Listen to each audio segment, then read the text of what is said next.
मैं आज आप सभी को बताना चाहता हूँ महाभारत के सबसे आखिर में मृत्यु प्राप्त करने वाले योद्धा के बारे में, जो महाभारत के सर्वश्रेष्ठ योद्धा माने जाते हैं, पितामह भीष्म।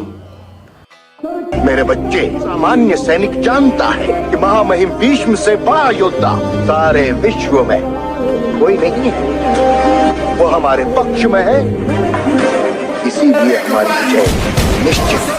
आप लोगों को पता ही होगा कि उन्हें बाणों की सैया मिली थी।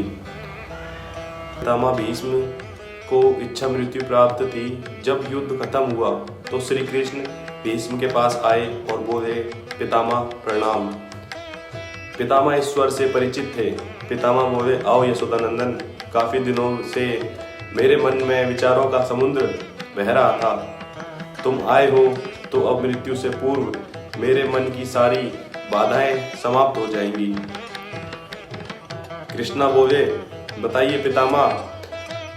भीष्म ने कहा, तुम तो ईश्वर हो कृष्णा। कृष्ण ने बीच में टोका, ना, मैं ईश्वर नहीं हूँ पितामह, मैं तो आपका पुत्र हूँ, ईश्वर नहीं हूँ। भीष्म घोर पीड़ा में भी हंस पड़े।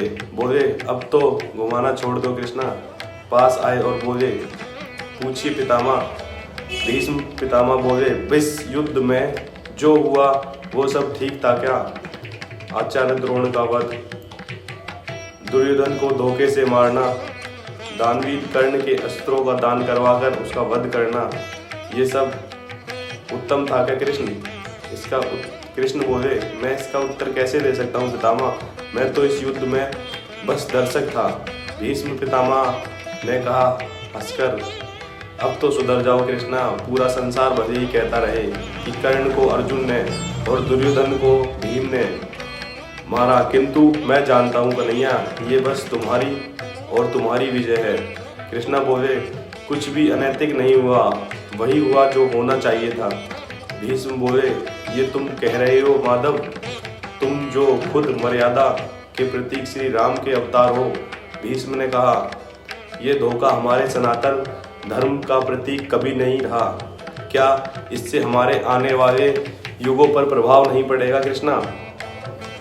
कृष्ण बोले, इतिहास से शिक्षा ली जाती है, किंतु निर्णय वर्तमान की स्थिति को देखकर ही लिया जाता है। कृष्णा ने कहा, राम के युग में रावण जैसा राक्षस भी भगवान शिव का सबसे बड़ा भक्त हुआ करता था।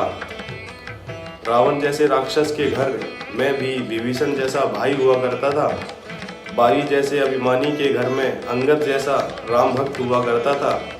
उस युग में राक्षस भी धर्म का ज्ञान रखता था, किंतु मेरे युग में, मेरे भाग्य में द्वापर जैसा युग, कंस, दुर्योधन और शुकनी जैसे धर्म विरोधी पुरुष आए। कृष्णा बोले, भविष्य तो इससे भी नकारात्मक आ रहा है पितामह। वहाँ मनुष्य को कृष्ण से चतुर और होना पड़ेगा।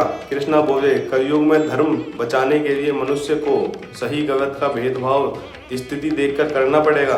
कलयुग के समय पर स्थिति को लेकर ही सही गलत का ज्ञान होगा। भीष्म ने पूछा, क्या धर्म का भी नाश हो सकता है केशव? और यदि धर्म का नाश होना ही है तो मनुष्य इसको नहीं रोक सकते? कृष्णा बोले, ईश्वर कुछ नहीं करता पितामह, ईश्वर स्वयं कुछ नहीं करते, ईश्वर बस राह दिखाते हैं। मैंने बस राह दिखाई, जो कुछ भी किया वो सब अर्जुन ने और इन मनुष्यों ने किया। मैं तो सिर्फ राह दिखा सकता हूँ, मैं स्वयं कुछ नहीं कर सकता।